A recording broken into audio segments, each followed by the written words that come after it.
तो अभी SBI IBPS clerk दोनों नोटिफिकेशन आ चुके हैं और मेरी नींद आज खुली थी 4:30 बजे। इसके बाद अब देखते हैं कि हम कैसे टू डू लिस्ट कंप्लीट करते हैं। मेरी टू डू लिस्ट शुरू होती है कुछ इस तरीके से। सबसे पहले मैंने टेबल्स, स्क्वायर और क्यूब्स रिवाइज़ किए थे और कल की जो मैंने टेस्ट लगाई थी मॉक टेस्ट, उसका रिवीजन मतलब एनालिसिस रह गया था।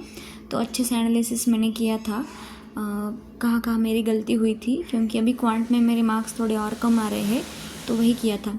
उसके बाद फिर मैं क्वांट भी करती हूँ, मेंस क्वांट की क्लास करती हूँ आशीष अरोड़ा सर की। वो भी 1.5 से 2 घंटे तक हो जाती है। इस करने के बाद 7 बजे के बाद मैं थोड़ा सा ब्रेक लेती हूँ। घर के कुछ काम होते हैं, मम्मी को कुछ हेल्प करनी होती है तो वो करती हूँ। और भगवान जी की आरती, पूजा और भी घर मतलब साफ़ सफाई करना थोड़ा सा, तो ये सब चलता ही रहता है। और इससे हमें थोड़ा सा मतलब ब्रेक मिलता है तो हम फ्रेश भी होते हैं, क्योंकि अगर हम एक ही स्लॉट में सारी पढ़ाई करने बैठ जाए और ज़्यादा देर तक मतलब करते रहे तो मन भी उतना नहीं लगता है। तो थोड़ा सा काम करने के बाद मैं वापस से पढ़ाई करने बैठ जाती हूँ। रोज़ का मेरा यही शेड्यूल होता है और फिर पढ़ाई अगेन स्टार्ट कर दी थी। ऐसा होता है कि लाइट चली जाती है, दिन भर आती नहीं है तो कुछ हो नहीं पाता। तो इसीलिए सुबह ही मैंने प्री का एक मॉक लगा लिया था और वो मैं चेक कर रही थी मार्क्स कितने आए थे, फिर कौन कौन सी मिस्टेक हुई थी। और बार बार ना मुझसे सिली मिस्टेक हो जा रही है क्वांट में। या तो टाइमर से मैं पैनिक कर रही हूँ या फिर एक आधा भी क्वेश्चन गलत हो गया तो सब मतलब सारा सेक्शन ख़राब हो जा रहा है। तो एक्यूरेसी तो अच्छी थी, लेकिन इंग्लिश में अभी मतलब और मेहनत करने की ज़रूरत है। नेगेटिव मार्किंग पर ज़्यादा ध्यान देने की ज़रूरत है एक्यूरेसी पर। और उसके बाद मैंने किया था एडिटोरियल और फिर मैंने की थी मेंस के पजल्स की प्रैक्टिस रीजनिंग की। ये मैं अंकुश लांबा सर या सौरभ सर स्विच करती रहती हूँ जैसे मुझे ठीक लगे उनके लेक्चर्स, क्योंकि एक ही सोर्स की आदत पड़ गई ना तो फिर अगर दूसरी कोई टाइप्स की पजल आई या फिर कोई पैटर्न नया आए तो हमसे बन नहीं पाता है, इसलिए मैं स्विच करती रहती हूँ। फिर करंट अफेयर्स भी करती हूँ, डेली करंट अफेयर्स की वीडियो।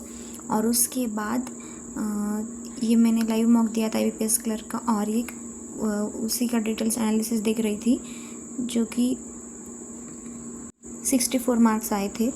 और ये सब मॉक टेस्ट देने के बाद मुझे रियलाइज़ हो रहा है कि प्रैक्टिस तो अच्छी है, लेकिन कभी एक आधा क्वेश्चन छूट गया या मतलब सिली मिस्टेक कोई हो गई तो हम आने वाले अगले क्वेश्चन में पैनिक कर जाते हैं और अगला सेक्शन ख़राब कर देते हैं। तो ऐसा मेरे साथ चल रहा है।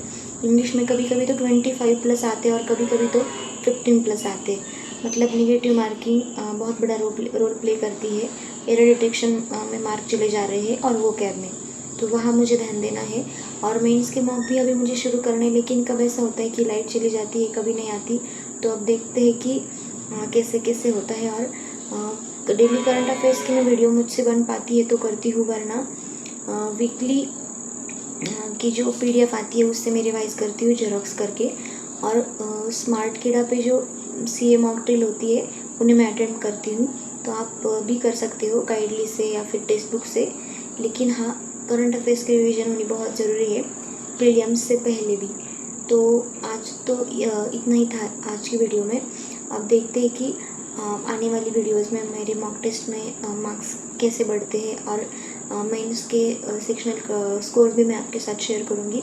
तो अगली वीडियो देखने के लिए सब्सक्राइब ज़रूर कर लेना, ताकि आप में मुझसे जो गलतियाँ हो रही है या मैं जो फेस कर रही हूँ आपको भी समझ आए कि आप कहाँ स्टैंड कर रहे हैं और आपको क्या क्या करने की ज़रूरत है।